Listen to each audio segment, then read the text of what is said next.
तो दोस्तों कल हम लोगों ने एक वीडियो में डिस्कशन ये किया था कि रशिया के द्वारा अमेरिकन कंपनी गूगल और यूट्यूब वगैरह के ऊपर बहुत ही ज़्यादा भारी भरकम जुर्माना इम्पोज कर दिया गया है। और ये जुर्माना बताया जाता है कि इतना है कि दुनिया भर में जितनी भी नॉन संपत्तियां हैं उन सभी को अगर आप काउंट करेंगे तो उनसे भी 620 गुना ज़्यादा, यानी वर्ल्ड जीडीपी की 620 गुना ज़्यादा इनके ऊपर जुर्माना इम्पोज किया गया है। आप स्क्रीन पर वो कैलकुलेशन देख सकते हैं। इतना तो एक्चुअली आप या मैं कैलकुलेट भी नहीं कर सकते। 66 जीरोज इसमें इस्तेमाल किए जाते हैं, इतना बड़ा नंबर है ये। और वैसे चाहे ये आंकड़ा, ये कार्रवाई रशिया की तरफ से गलत लगे, लेकिन इसमें कोई दो मत नहीं है कि अमेरिकन बिग टेक कंपनियां एक्चुअली इस तरह की पार्शलिटी कर रही है। वो खुद तो फ्री स्पीच के नाम पर दुनिया भर के देशों के ऊपर दबाव बनाने की कोशिश करती है, लेकिन जब दुनिया के दूसरे देश फ्री स्पीच का इस्तेमाल करते हैं, अपने राइट्स का इस्तेमाल करते हैं, तो उनकी आवाज दबाने की कोशिशें की जाती है। रशिया हो, भारत हो, ये एक तरह का एग्जाम्पल हो सकता है।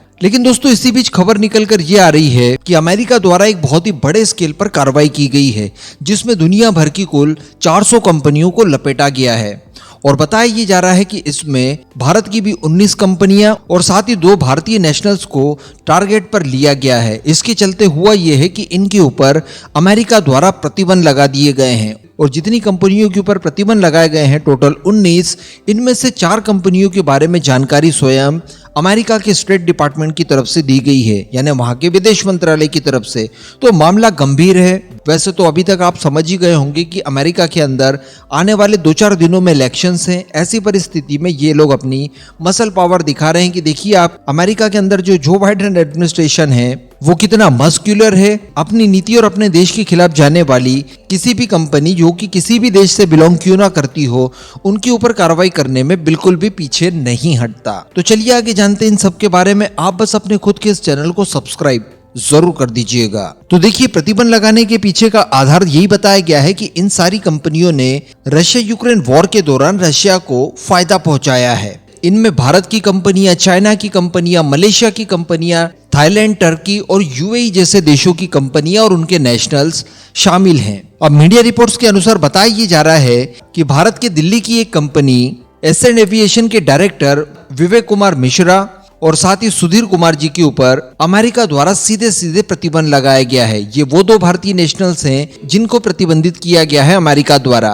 साथ ही अमेरिका द्वारा जिन 4 भारतीय कंपनियों को उल्लेख किया गया है और जानकारी दी गई है, उनमें से एक तो यही कंपनी है एसेंड एविएशन इंडिया। इसके अलावा दूसरी कंपनी का नाम बताया जाता है मास्क ट्रेंड्स, तीसरी कंपनी का नाम बताया जा रहा है टीएसएमडी ग्लोबल और चौथी कंपनी का नाम बताया जा रहा है फिटरेवो। पहली कंपनी जो एक्सेंड एविएशन है, इनके लिए बताया ये जा रहा है कि मार्च 2023 से लेकर मार्च 2024 के बीच में 700 से ज्यादा रशियन कंपनियों को इन्होंने अपनी शिपमेंट भेजी, जो कि $2 लाख मूल्य की रकम थी। और इस शिपमेंट के दौरान वो सारे आइटम्स भेजे गए जो कि कॉमन हाई प्रायोरिटी लिस्ट में डाले गए थे अमेरिका द्वारा। यानी अमेरिका ने जिन सामानों को, जिन उत्पादों को बिल्कुल ही प्रतिबंधित करके रखा है, उन्हीं को इन्होंने रशिया को एक्सपोर्ट किया। इसके अलावा मास्क ट्रेंड्स के ऊपर आरोप ये है कि इन्होंने जून 2023 से लेकर अप्रैल 2024 के बीच में रशिया को $3 लाख तक के इसी तरह के स्पेशल आइटम्स एक्सपोर्ट किए हैं। टीएसएमडी ग्लोबल के ऊपर आरोप ये लगाया है कि इन्होंने रशिया को $4,30,000 मूल्य के इसी तरह के आइटम्स जो कि सेंसिटिव थे,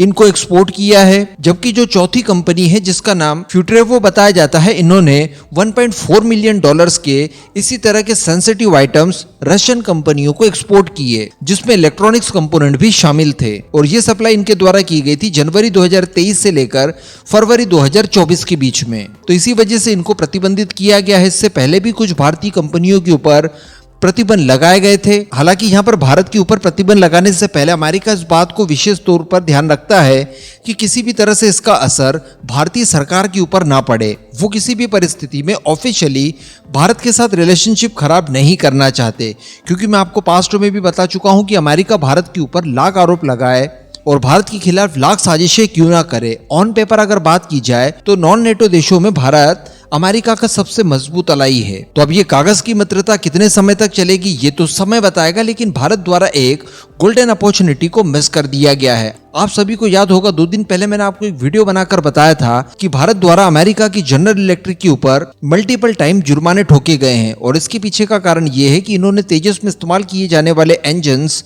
पूरे 2 साल डिले कर दिए हैं। हम सभी जानते हैं कि F404 इंजन जो कि हमें मार्च 2023 में ही मिल जाने चाहिए थे, अब वो मार्च 2025 में दिए जाएंगे। तो 2 सालों का डिले हमारे लिए बहुत बड़ा डेंट माना जा रहा है। तो इसको लेकर हम लोगों ने उनके ऊपर मल्टीपल टाइम्स जुर्माने लगाए हैं, लेकिन बाद में पता ये चलता है गवर्नमेंट ऑफिशियल के द्वारा इस बात को क्लियर किया जाता है कि नहीं, भारत द्वारा प्रतिबंध नहीं लगाए गए हैं। डेफिनेटली इसी वजह से, क्योंकि हमें जनरल इलेक्ट्रिक के साथ कुछ और डील्स करनी है और लंबे समय तक उनके साथ व्यवहार बनाकर रखना हमारी मजबूरी है। लेकिन जो कुछ भी हो, सीधे प्रतिबंधित कर देने के बजाय जुर्माना अब भारत के द्वारा भी लगा देना शुरू कर देना चाहिए।